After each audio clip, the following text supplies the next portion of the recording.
Why is AI helpful in diagnostics for pet health? When you're building this algorithm, researchers or developers behind the algorithm have access to a huge amount of data, which is very hard to obtain as a single vet or a single clinic. In China, people say there's no rare disease because there's so many people. So even a rare disease in like Australia, there's like 10,000 more people getting the same condition in China. So I think the same applies to the AI diagnostics. In order to train an algorithm, you'll need a huge amount of data, which will really help to balance vet's own bias or have more information to help diagnosis. Hello and welcome to In the Blink of AI, where I talk to the brightest AI startups and innovators each week. I'm Georgie Healy, and this week I am speaking to Jing Wei. She's the lead AI engineer at Fetch. Fetch are backed by Australia's biggest VC funds, Airtree, and they're supporting vets and pet owners with insurance. They cover pet issues, even including the hereditary ones. And I don't know about you guys, but I've noticed a lot of people have pets, younger people have pets, and vet bills are incredibly expensive. I've seen $10,000 ones. And Jing even mentioned, $6,000 for dental issues. And if you're a pet owner, your pet is like a family member, but maybe you can't afford these bills. They're using AI to quickly and accurately analyze large volumes of vet reports in all different formats. Like it could be a PDF file. It could also be a scribbled handwritten note by a vet so that they can support claims faster and for more people. In this episode, we chat about the rise of robot guinea pigs in China. We talk about AI used in diagnostics and what it's like working at a startup in an AI role. I would also like to apologize because I felt like attacking cavoodles in this episode.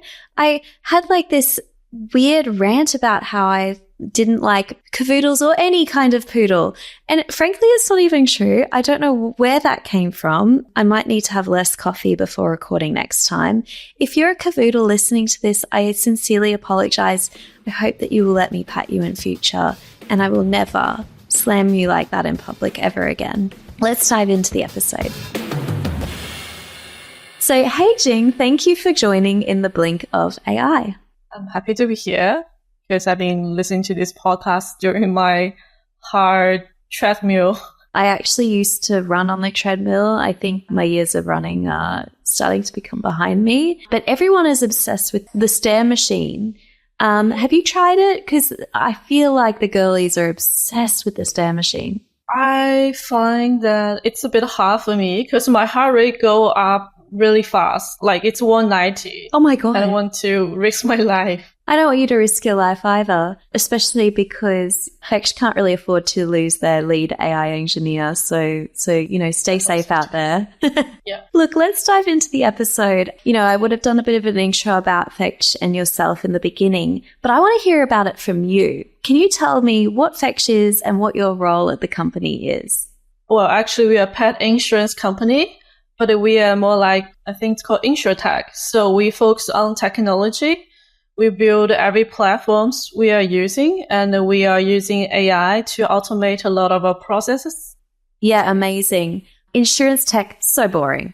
Pets, not boring. And AI and pets and insurance tech, genuinely really interesting. I'm sure we'll talk about some of the use cases in the show to come. We first met because you did the Google AI Accelerator, which is where you started really thinking about how to implement AI into the product. But before we talk about that, you have a PhD.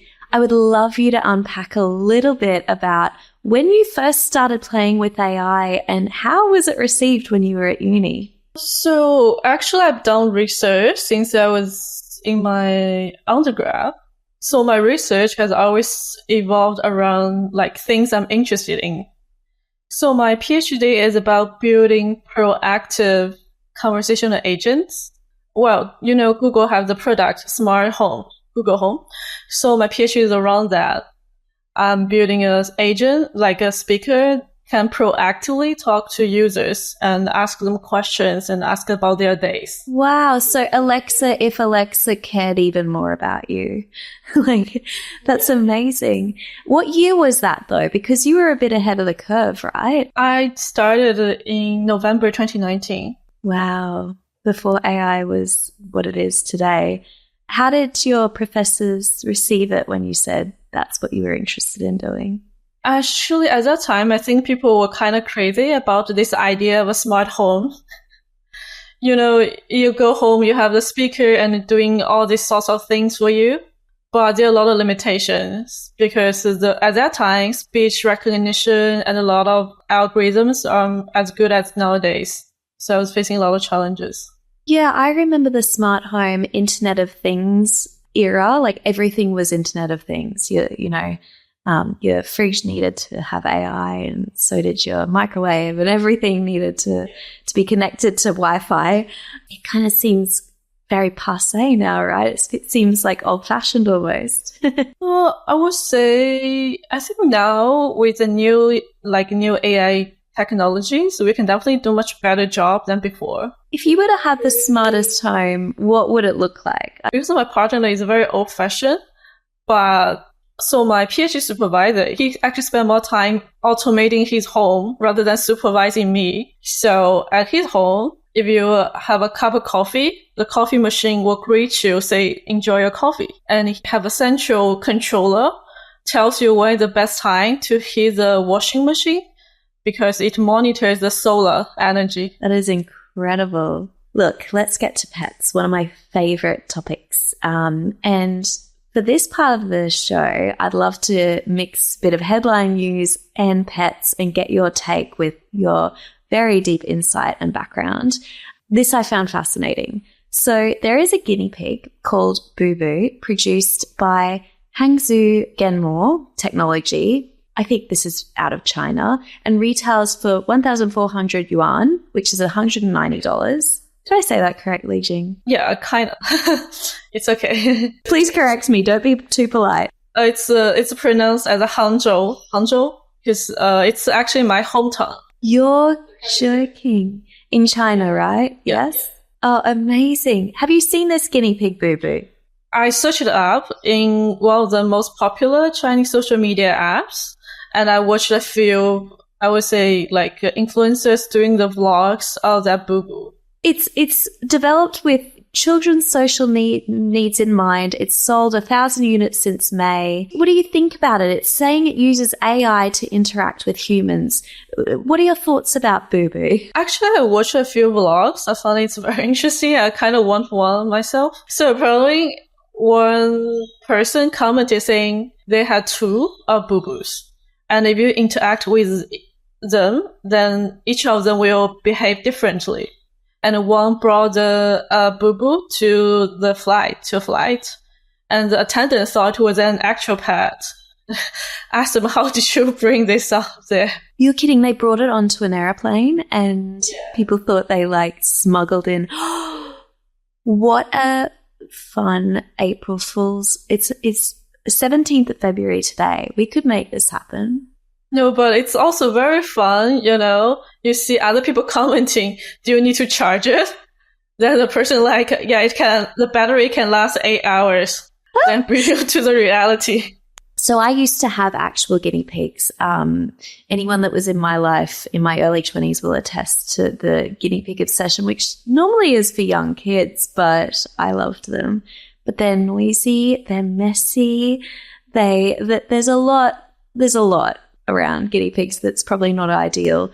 I would get this AI pet. The owners suggest that it makes their lives more enriched and happier. Do you think there's any downside to having a robotic pet? What would you say, maybe to consider before getting one?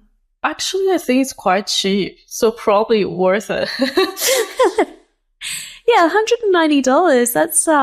That's really reasonable, right? But I do feel like the battery life is kind of killing all the joy. If you want a pet, you want to interact with it all the time. Yeah, kind of. If you're charging it because it just turns itself off, you quickly realize that it's not actually giving you real affection. Social robots like Boo Boo are expected to grow by a factor of 7 to 42.5 billion by 2033. Do you reckon they'll start to replace pets altogether, especially in these big cities where people are in apartments? I don't think so. But actually, when we talk about social robots, one thing I think that's promising probably provide some companionship to older adults, actually, seniors. Because a lot of social robots are being developed to help like children, but they can actually bring a lot of comfort to older people, because of all the aging populations, and actually care about them a lot. Wow, I didn't think of the aging population, because as a pet lover yourself and myself, there comes a bit of a concern that if you get an elderly person a dog or a puppy and they have a long lifespan, then there's the implication that maybe they will outlive the person, and can they care for them and take them for walks? So I didn't think about robotic pets for the elderly. That's really key. Would you get your great grandmother a Boo Boo? I'm not sure if she can understand the whole concept, because my family actually installed camera so they can see if she's safe. Every day she unplug the camera every day. Like she had to do this task, then she unplug everything. Yeah, maybe AI is a bridge too far for the current elderly population, but if maybe in a few decades to come, I would love one. Putting that on my Christmas wish list. One last question on the topic of robotic pets. I have a bunny. It's kind of the AI pod mascot at this stage because I have to let her out when I'm recording because she creates such a ruckus. And rabbits are really territorial, and I don't want to get her a friend because she may kill her friend. But what about robots for pets? Pets for pets. Yeah, this question actually reminds me of all these videos. They are like someone in Shanghai walking a robotic dog, and all the other dogs are like so surprised at this dog and are terrified of this like the robotic dog. I think it's possible, and because when I was doing all this my work, so I saw a case from history about a dog getting depressed because there's another dog on this household passed away, and the one dog just like became depressed. Maybe I think it might be beneficial if that's the case. Yeah, because where I live in Sydney in the eastern suburbs, it's quite, there's a lot of people that want a family dog, but it's quite populous, and so I see a lot of puppy daycares, but it's not ideal, I would say, because, you have to go to work and the dog stays at home, and really the puppy daycare is a small space with other dogs, and I'm not sure that it's the perfect solution if you just want your dog to feel not lonely during the day. But to be honest, a lot of puppy daycares is pretty good. They have spa. What? They can get a manicure while you're working away. Okay, we need more robotics to actually implement the spa at home as well for our pets. The Washington Post discussed the rise of AI pet care. Why is AI helpful in diagnostics for pet health? I think it's because when you're building this algorithm, then I would say the researcher or developers behind the algorithm, they have access to huge amount of data, which is very hard to obtain as like a single vet or a single clinic. In China, people say there's no rare disease in China because there's so many people. So even a rare disease in like Australia, there's like 10,000 more people getting the same condition in China. So I think the same applies to the AI diagnostics. In order to train an algorithm, you'll need a huge amount of data, which will really help to like balance a vet's own bias or have more information to help diagnosis. I love that there's no rare disease in China just because the data pool is so much bigger that it's no longer rare.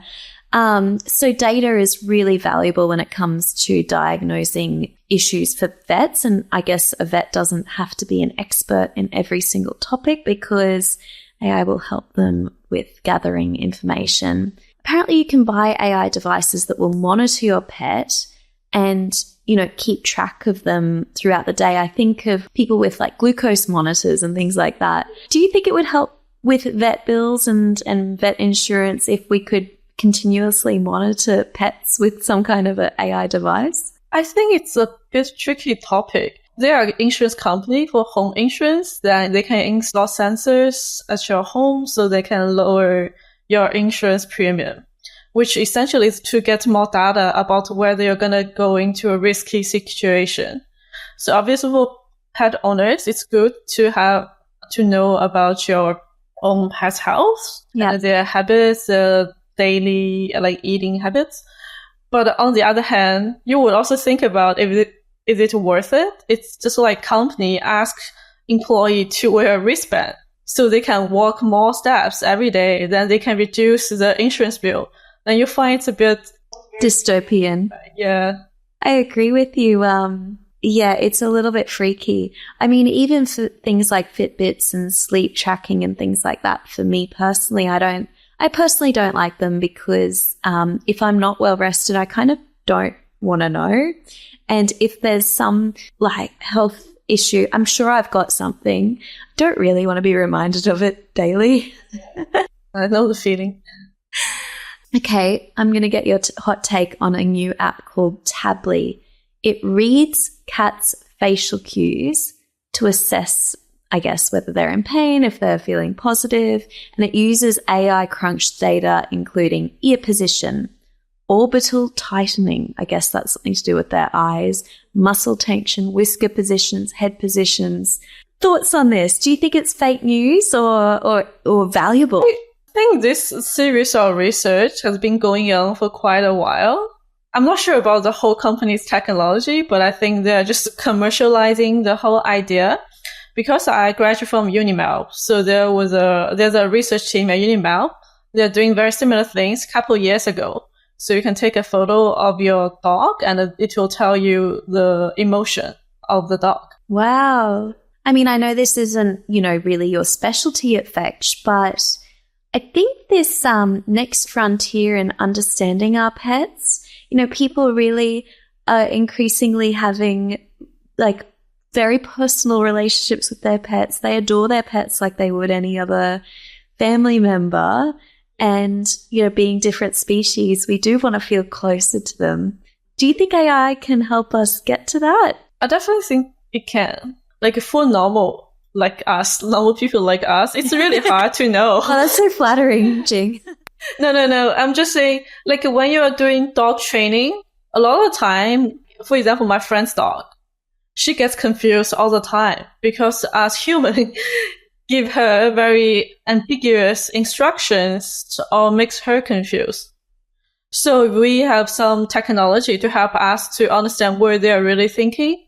It will really help us with training and not only make them a good dog, but also make the dog's life much more comfortable. Because there are I think some owners are actually suffering from some misbehaved dogs, but I don't think that's essentially the dog's fault or humans' fault. It's just we don't understand them. Yeah, if we could communicate in a way that they understood, we wouldn't get frustrated, they wouldn't get confused. Yeah, I tend to agree with you. I really don't think it's but pets generally love their owners. They're not trying to misbehave necessarily. They just don't know what we consider as bad behavior. They don't necessarily. So any weird and wacky ideas at Fetch that you decided were just too wacky and stayed on the cutting room table? I think we have way too many to name a few, because currently we have a lot of data and we just want to organize them in a form that we can make good use of. For example, when our agents process a pet's medical history, we essentially know what vaccines and warming, preventative medication the dog's being received. So we are trying to figure out if we can give the owners all this information.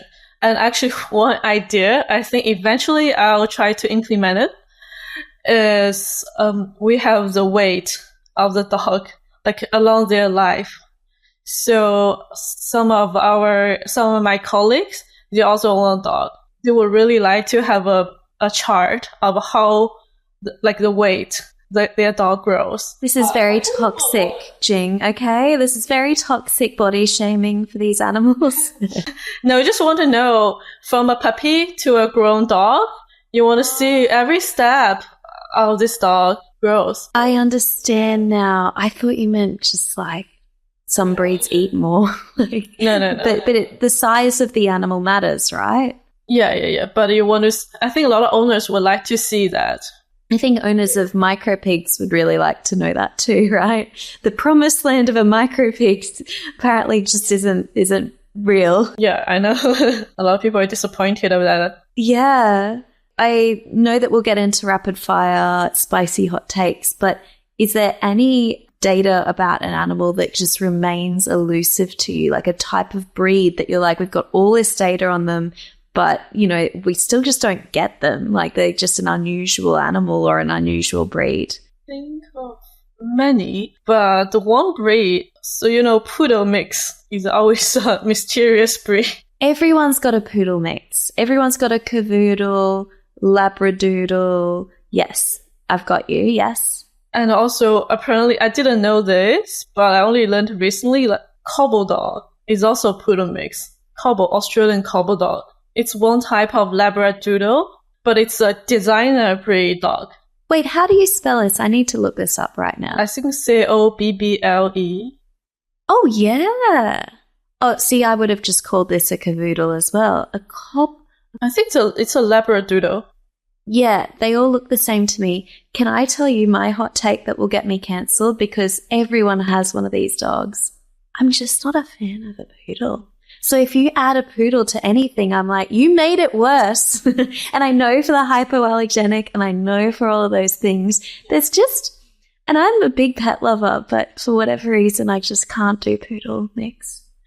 I know people like poodle mix, but I like poodles just for they are. Yeah. I think I had a bad experience with one poodle that lived next door that was just so yappy all day that it just ruined it for me. I think they're beautiful looking, but it's just something I can't do a poodle mix. Okay, let's get into what you do day to day, which is building AI products. And I would love to know, we have talked to researchers before, but how does being a researcher by background help you in your role now as an AI engineer? Where's the research link that helps you? When I was at university doing research, I know my research is limited. And obviously, I read others' research articles and talk to other researchers, try to improve my research project.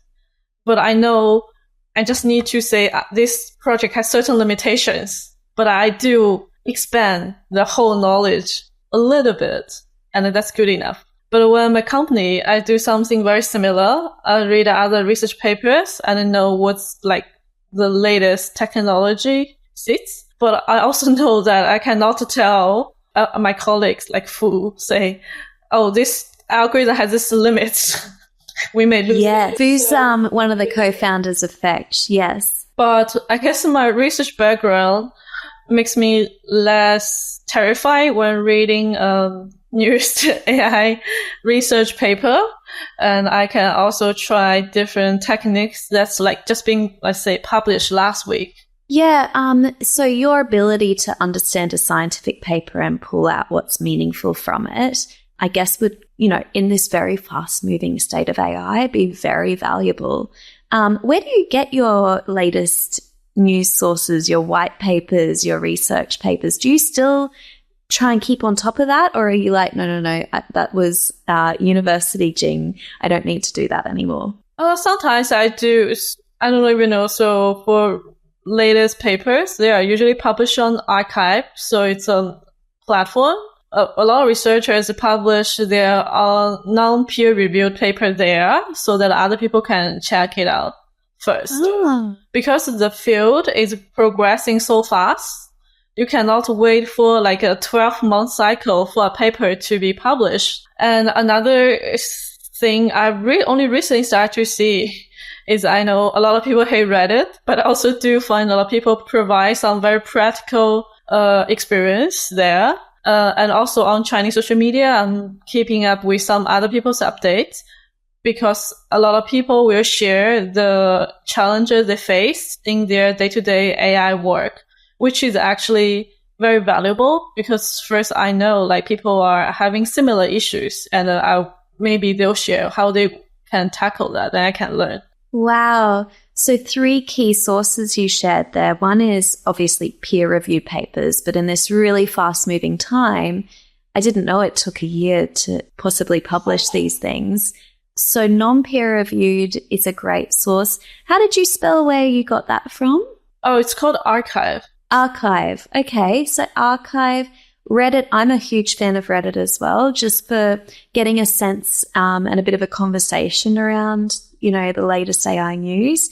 And Chinese social media, this might be a little bit outside of my understanding because I don't actually speak Chinese or Mandarin or any of the languages, but is there like a tech social media platform? No, it's just a media platform for everything. You can go there searching for how to do your makeup. But also people are there sharing AI technologies and AI news in the meantime. This might be the most hot take of all. What happened when DeepSeek was released? Because obviously in Western countries, it blew up Twitter, X, whatever. We had someone come on the show rapidly to talk about it. What about actually in China? What was the on the ground? Was everyone really proud of it? Like, what was the sentiment in China? I think it's half-half. I see a lot of people saying that OpenAI is doing a much better job. But other people were like battling saying, I think DeepSeek is really good. And then some people actually making money out of it. They are selling tutorials on how to install like the smaller models of DeepSeek on your local machine. So that it doesn't track your responses or? Oh, no, it's just like people teaching other stuff. That you are selling essentially like you're on Coursera, you can sell a course. Then they're selling tutorials on how to better use, like download or install. That's incredible. Because I think at least the channels I've been seeing, everyone thought DeepSeek was just like superior in so many ways with the reasoning. If people want to hear a bit more about that, you can check out our episode on it. But it's really interesting to see how China, you know, is also still kind of, some people are pro OpenAI still because I would have assumed it would be just very patriotic and like, yes. Actually, no, I wouldn't say so. What do you think? Are you a fan of one or the other? Actually, I've been using DeepSeek quite a lot. It's a bit hard to say, but I sometimes ask for messaging advice in Chinese. That's actually much better than, say, ChatGPT because DeepSeek is trained on much more Mandarin data sets, so it sometimes provides better suggestions. And for messaging for specifically Chinese conversations you're having then? Yeah. That's really interesting. Wow, so in the back end, they're obviously translating into English before. Oh, actually, no. You know, so currently for a lot of reasoning models, because every company is distilling other companies' model, so you may see DeepSeek is thinking in English, even though the input is in Chinese. But you may see other companies think, like reasoning models, thinking in English, but sometimes the Mandarin might pop up. I have heard of this and seen this a bit. Yeah. Look, incredible hot take. Thank you for that. Definitely couldn't have got that otherwise. So what do you consider when you want to use an AI tool? So like you gave the DeepSeek example of conversations and messaging.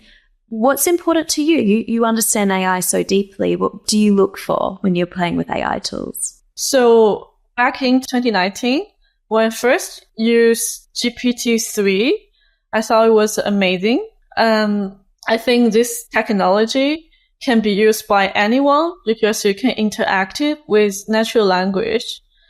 But now we have so many new models that I realize sometimes some companies may secretly change parameters in the service they provide. And you only see the model name remain the same, but something may change in somewhere you don't see. I find that's very hard to control. So currently I'm trying to find a way to use a more controllable model, for example, open source models. But at the same time, it's not everyone has the resource to host open source models. For example, you may download the smallest DeepSeek R1 model to your local machine, but you cannot host the real whole DeepSeek R1 model. It's the same for Llama from Meta, because I feel like when I'm using technology to making API calls, I know my input. Sometimes my output may change.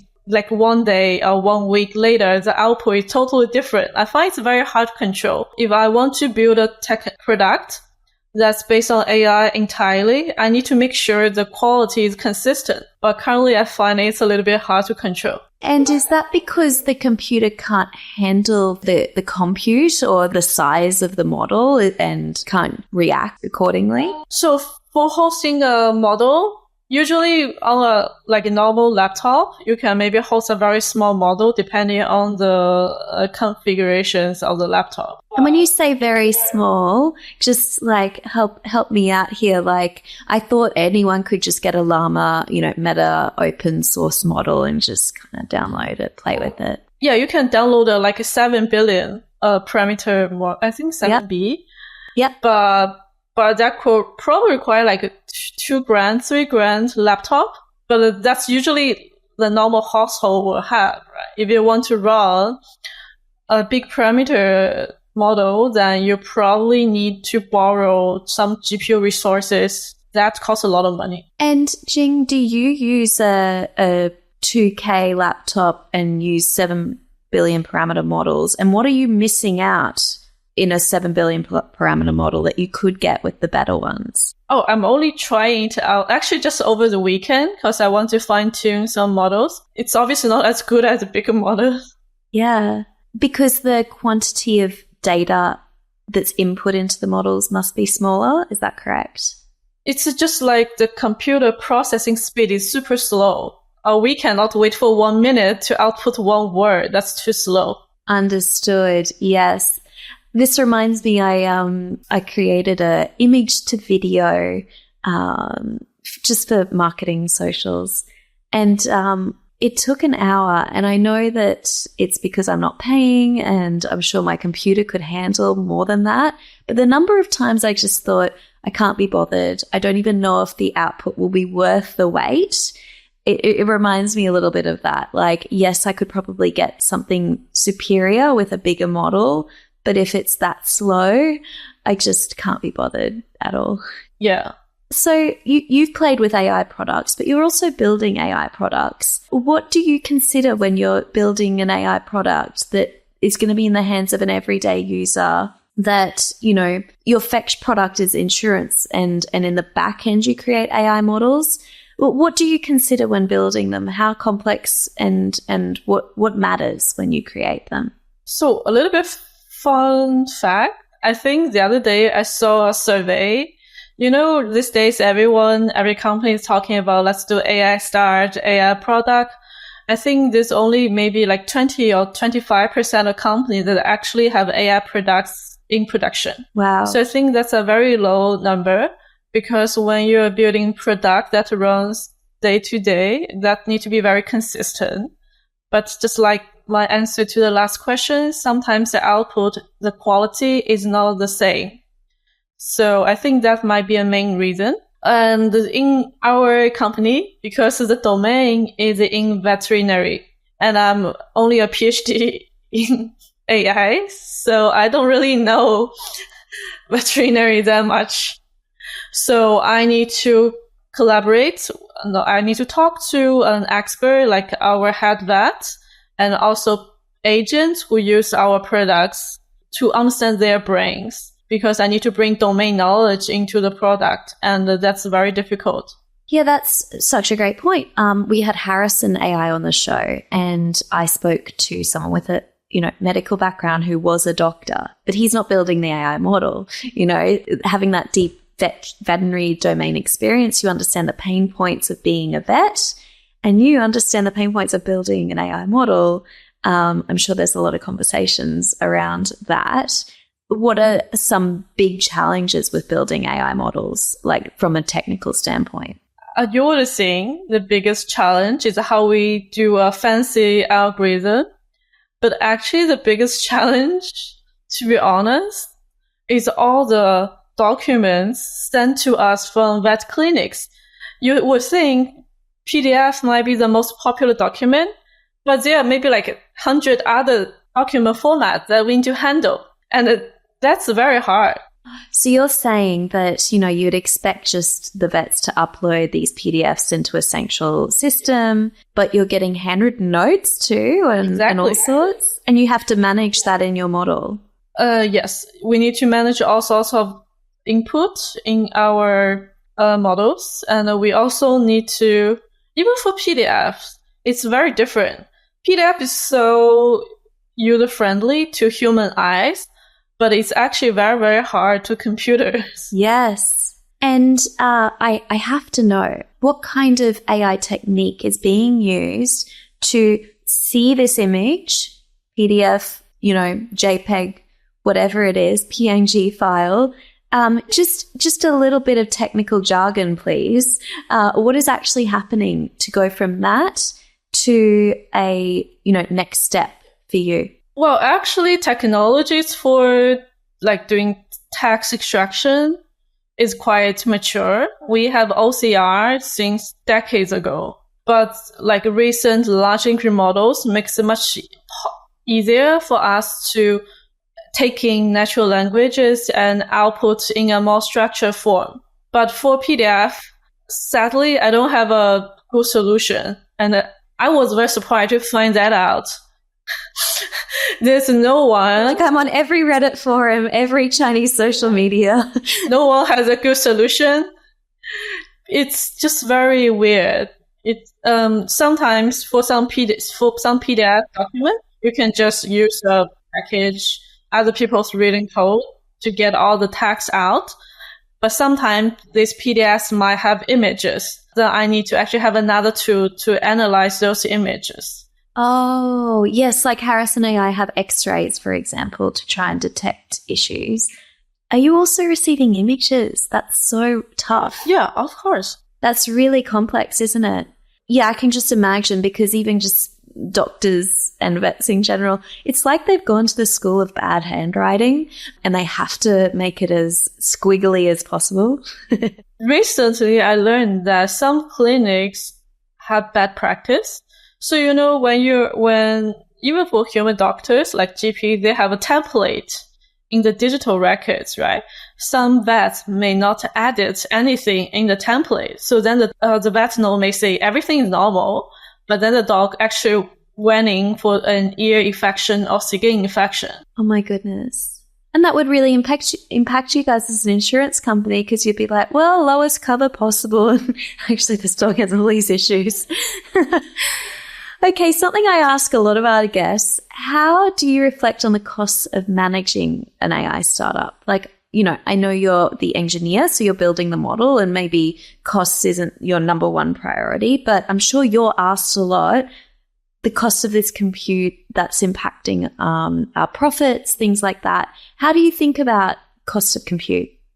So far, we haven't really used much resources to fine-tune our models or to host some service. But I did accidentally incur a $1,000 cost on Google Cloud Platform accidentally, and I didn't know. How do you accidentally spend $1,000? I would love to accidentally spend $1,000. It might be differently though. Because previously I want to host a model on Google's platform, so I just one of the service and I tested it out. I find it's not that good, so I just forget about it. But it just keeps running for 3 weeks straight. I've been there with subscribing to Substacks that I'm not interested in anymore and things like that. Look, Fetch is hugely successful in the pet space. What markets are you guys in? You're obviously in Australia, but I'm guessing pets worldwide have very similar issues. It is, health at the end of the day. Yeah, I think we're currently trying to be more prominent, be strong in Australian market. but the company is definitely looking to other overseas markets because, like you said, everyone likes pets. Not that many people like children anymore. Children are really like COVID era, but we're moving on. Yeah, so we are definitely looking to expand to overseas markets, maybe Europe or maybe Southeast Asia. But I think currently we're also trying to like work harder in Australia to have a bigger market share. Like really, really take a big market share in Australia before launching elsewhere. Sounds like a great strategy. And what pets do you insure at Fetch? We've talked about dogs. Currently, we insure both cats and dogs. Cats and dogs. I'm really triggered. Why don't you insure bunnies, Jing? They're expensive because actually Food's friend has a bunny. And every time the bunny is sick, you need to take the bunny to a specialist because normal vets can't treat them. Can I tell you a story? I got my bunny, who's a girl, and the very important thing is, like with cats and dogs, is to desex them, just makes their quality of life a lot better. I think their life expectancy and things like that too.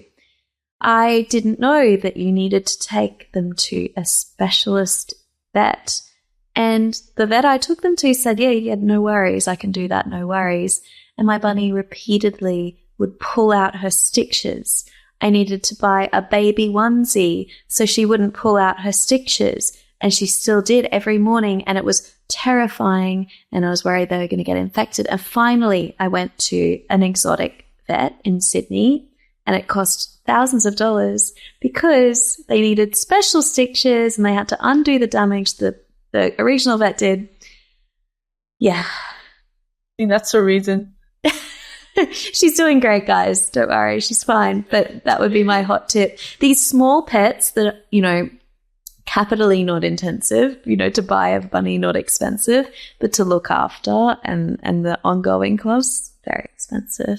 Anyway, what about any trends in the types of pets that are popular in Australia? Any breeds that you're noticing more and more are coming through your claims and insurance policies? I think you know the answer. The damn cavoodles. Yeah, there are a lot of cavoodles. There's all sorts of poodle mix, I'll say. I really do regret saying that they're not my favorite because, I'm just putting everyone offside now. I think maybe I'm just being contrarian because I see so many. I'm like, I'm going to choose to be different. What kinds of relationships do you need to have to make Fetch successful? I'm guessing vets. What other partnerships are important? I think other vet house platforms. So we're currently doing integrations with some, I think it's called PMS, Patient Management System company. So we can get vet notes directly from the clinic. And we are putting a lot of effort building that integration. And when you say vet clinic, this is something I actually don't understand. Are vets majority private practices? Like, are they owned by one person or are there like franchises of vet? I think they are both. So you can have like a mobile vet, obviously like free soul. You just go everywhere, treat animals like mobily, but they're also franchise. So there's a huge one, I think it's called Green Cross. So we literally need to do special template for them. Yes. Okay. That must make it easier to capture market share when that exists. I just realized how long we've been talking. I've been having the most fun. We are now at my favorite part of the episode, which is the rapid fire. So I've got 5 rapid fire spicy questions for you, and then you're free to go, Jing. You've been very generous so far. What do university students that want to go into startups need to know? I think they just need to work harder. You're in for a shock, uni students. Are there any popular pets that you dislike? Now you're going to get cancelled as well as me, Jing. I would say Dachshund and Frenchie because they're not very healthy. Yeah, okay. Well, that's actually a nice take. You're like, you want there to be healthy pets and you've seen the downside of having French bulldogs and Dachshunds. Is the Dachshund issue with their backs? I hear that their backs. Yeah, they have some spinal pain, spinal issues. Okay, will AI lead to more pet ownership? Why or why not? I think it's irrelevant though. Unless we're talking about the AI pet. Maybe if we consider AI pet owners as pet owners, then probably more. Yeah, you're right. It's like AI could lead to more robotic pets, but will that impact actual pet ownership? Maybe, maybe not. Is AI capable of detecting health issues in pets, Jing? I definitely think so. And I'm trying to build that out, actually. What would be your Mount Rushmore of pet issues that you'd want to solve, like a health issue that you would really love to solve with AI?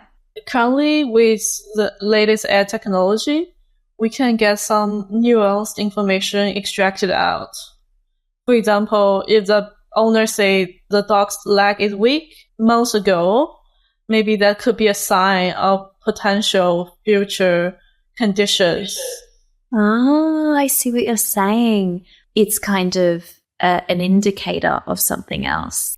Exactly. I really loved this chat. Is there anything you'd like to shout out to the listeners as well?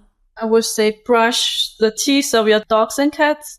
Dental is very expensive. I have never brushed my cat's teeth. I have to brush its teeth. Actually, I'm not sure about cats, but I do know for dogs, dental costs tons of money. My friend has a border collie. She probably spent like 6-7 grand on the dog's teeth. Oh my goodness. Why do they need to be brushed? What's happening? Is it plaque? What is it? Calculus, just like us. And if you because for dogs, you obviously won't do a dental implant, right? And a lot of conditions can happen because a lot of infections can happen because the dog's like tooth fracture or like missing teeth, and also bad breath. You might have just saved people thousands of dollars with that one. Thank you so much. Thank you for being on the show. I'm happy to be here.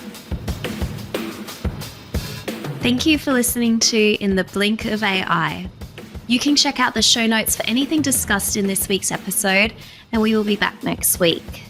This podcast was produced by Day One, with music by Dan Hansen and visual artwork by Sophie Tyrell. If you loved the episode, please tell your mates. And I love AI news. Please share your thoughts and suggestions to georginarosehealy@gmail.com.